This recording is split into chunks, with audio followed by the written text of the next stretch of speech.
जय श्री राधे मित्रों। एक अद्भुत लीला भगवान श्री कृष्ण की, राधा रानी की हम आपको बताने जा रहे हैं, जो अभी हाल ही की है। बहुत ज़्यादा समय नहीं बीता है इस लीला को। इकराम कुरैशी वृंदावन में मथुरा गेट के पास रहा करते थे। भगवान श्री कृष्ण की पोशाक सिला करते थे। हिंदू भाई भी पोशाक सिलते थे, आज भी सिलते हैं। मुसलमान भाई आज भी पोशाक सिलते हैं। मुसलमान भाई जो पोशाक सिलते हैं वो जरीदार होती है, उसमें गोटे लगे रहते हैं, पोशाकें बड़ी सुंदर सुंदर होती है। और इकराम कुरैशी बड़े तन से मन से पवित्र होकर के भगवान श्री कृष्ण की पोशाक सिला करते थे। एक दिन किसी कारणवश उनसे चूक हो गई, अज्ञानता कहिए या भगवान श्री कृष्ण की, राधा रानी की कोई लीला कहिए, या राधा रानी की कृपा करने का एक कारण मानिए, उनसे त्रुटि हो गई।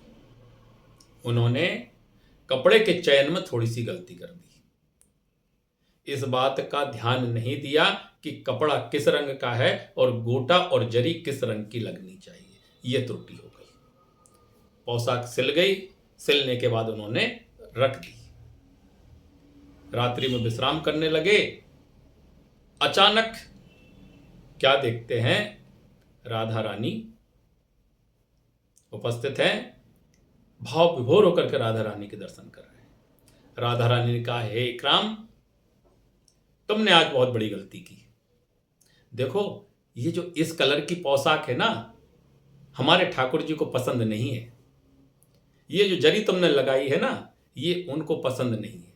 ये जो तुमने गोटा लगाया है ना, ये उनको पसंद नहीं है। और इस तरह से उपदेश दे करके राधा रानी अंतर ध्यान हो गई।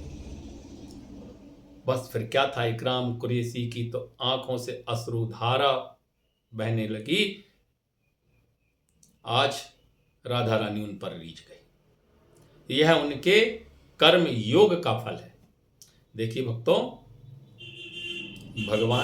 भगवत प्राप्ति 3 मार्ग से होती है। पहला मार्ग है भक्ति मार्ग, दूसरा मार्ग है ज्ञान मार्ग, और तीसरा मार्ग है कर्म मार्ग। भक्ति मार्ग, कर्म मार्ग और ज्ञान मार्ग, इन 3 मार्गों से भगवत प्राप्ति होती है। भक्ति कीजिए, भगवत प्राप्ति होगी।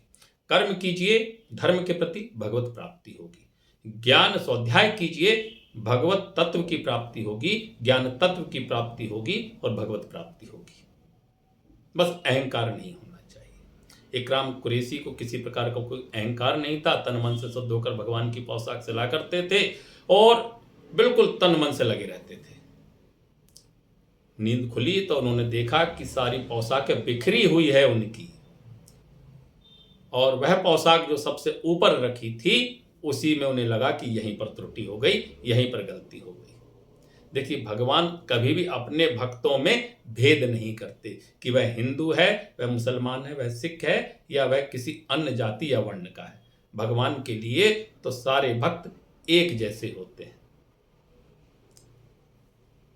इकराम कुरैशी ने जब यह बात अपने पड़ोसियों से, रिश्तेदारों में सुबह बताई, भाव विभोर हो रहे थे, आंखों से अश्रुधारा बह रही थी। उस दिन से इकराम कुरैशी ने प्रण किया, बस अब केवल राधा नाम। और इस तरह से इकराम कुरैशी श्री राधा रानी के अनन्य भक्त हुए। इकराम कुरैशी वृंदावन के रहने वाले थे। मथुरा गेट के पास आज भी उनका परिवार रहा करता है। यह कथा हमने जो गीता प्रेस गोरखपुर से कल्याण नामक पत्रिका निकलती है, उसमें हमने भी पढ़ी है। तो मित्रों, लगे रहिए, एक दिन भगवत प्राप्ति अवश्य होगी। आपको हमारी यह बात कैसी लगी, हमें कमेंट करके अवश्य बताइए। बात अच्छी लगी हो तो शेयर अवश्य कीजिए, और चैनल को सब्सक्राइब करना मत भूलिए। इसी तरह की वीडियो लेकर के हम आपके लिए आते रहेंगे। जय श्री राधे, जय श्री कृष्ण।